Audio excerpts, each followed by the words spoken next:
do you need to see from Richard Panik to kind of get himself going again? You know, sometimes a guy, he's so talented. He is one of the most talented guys, and he gets himself in trouble sometimes because he tries things that are they're fancy through the legs, and he puts himself sometimes in a position, or the team, but the puck is going the other way. We're harping a lot about managing the puck and making good decisions with the puck, and so, you know, I think that he has got a future in this game if he can just get the management of the puck part and the team part of it, where it's going, how he's doing it. So right now he's just going to work hard, and it's not a bad thing. It's just something that happens, and some players have to kind of be in this situation to go through it. So when he makes that behind the back pass at his own blue line a couple games ago, do you say It's something? not just one, it's 100 times, and I say it to him every time.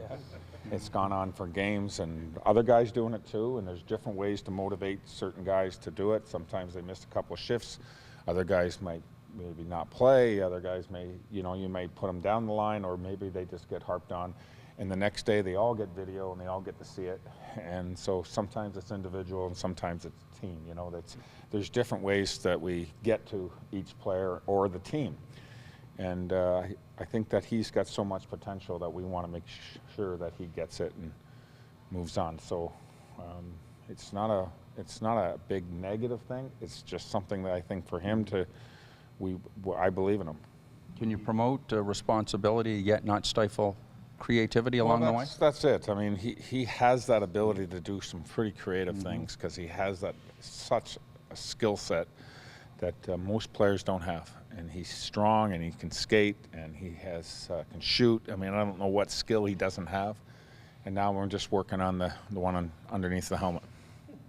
Is it just inexperience, though? Do you think, Peter, it leads him to believe that these things might eventually work when he's doing them? I don't. It's hard to tell, you know, where that is. I think sometimes you can't say it's from European hockey because he played junior over here. He's been over here for quite a while. He played in the American League. He's gone through the North American smaller rinks situation, and I think that, you know, he has that. Maybe he sees some of the top players doing it somewhere along the way, and he feels like I can do that. And, you know, maybe somewhere along the way he can do it again. But right now, I think he has to kind of get his game in order. Peter, Jonathan Bernier was just saying, you know, it feels like lately sometimes the only way to get the team going is to have a goalie change, you know, after you fall behind early. Can you sense or understand his frustration at times?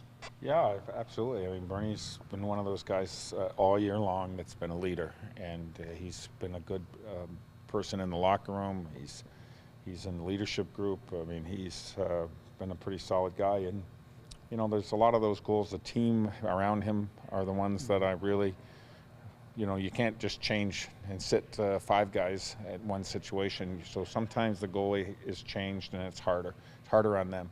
The last time he got changed, it was the team backed in and was right under the bar. The last one was deflected, you know, off a skate, went between his legs. So you can't always blame the goalie, but the team needs to have a change, and if that's what has to happen, hopefully it doesn't have to happen in these next 6 games, but sometimes you just have to get the attention of the team. Is that a gut decision by a coach behind the bench in that moment? Yeah, sometimes it is, yeah. Even strength when your top line is playing as well as they have been the last 3 games. What's happening in the D zone to enable them to have the success back the other way? Well, there's a certain level of responsibility of coming back and tracking back and being in good position. You know, playing the system that we want to play, and they're all capable of doing that, and they're working hard. They've got some good energy, and playing, coming back and playing on both ends, not turning away from pucks, and as a whole, you know, they're capable of. They're a pretty dangerous line. Has there been any thought to maybe shutting Joffrey down, just given the injuries and the fact that it won't heal until it takes time off? Well, we've done that, right? You know, he sat out, missed some games. We tried to give it some more time. We felt like, you know, he needed some time we gave him, how many games? 10 games? Was it 4 games? 4 and 11. But then 11 again. And he's missed 3 times, I think, this year, hasn't he? You know, we tried to give him some more time to get back. And right now, sometimes you just got to work your way through it. And I think right now, that's the best choice. Kadri in his return. Did you see excitement, exuberance, rust? What did Yeah. you see? Yeah, all of the above. Yeah. I mean, I saw all that, and you know, his his game was a little bit sloppy at times, but his enthusiasm was there, and you're going to expect some of that with missing so many games out of 8. Missing 7 out of 8 games. I think it's kind of expected a little bit. Now I just expect him to get better and better, and if he's going to,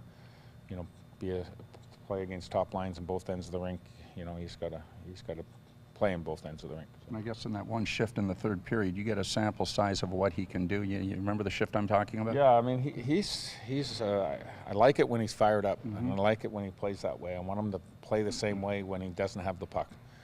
He gets fired up when he has the puck, and he wants to make things happen, and he wants the team to score, and he wants to get that goal. Yeah, I'd like to see him be fired up to when the other team has the puck and they're on our end, and he doesn't want them to score. Have that same energy. Steve and I both have said that to Morgan Riley. When you have the puck, you have that fierce energy to jump up the ice with all that skating ability. Now have that same energy when they have the puck and you're defending. And that's when you're playing on both ends of the rink. So those are things that young players, they get excited when they have the puck. They're not always excited when they don't have the puck. So, to be a top-level player, sometimes you have to have that same enthusiasm and excitement when you don't have the puck. Where's Holland? He's in there. Any update? Anything to see? He skated today. He felt a lot better. So there was some discussion about having him stay and skate for a few of the drills, and they thought it best to back it off. So he's definitely pretty close to practicing. So we're within a day or two. Hopefully our next full practice we'll have him. I think he won't play these 2 games, but after that, I'm hoping that we can get him into a good practice, and we'll see where he is. Where do you go tomorrow? You go to Rammer. Bit of a sluggish start to practice today, perhaps. Were you happy with how the group responded? I guess you gave him a bit of a pep talk there. Yeah, just kind of encouraged him, pat him on the back a little bit.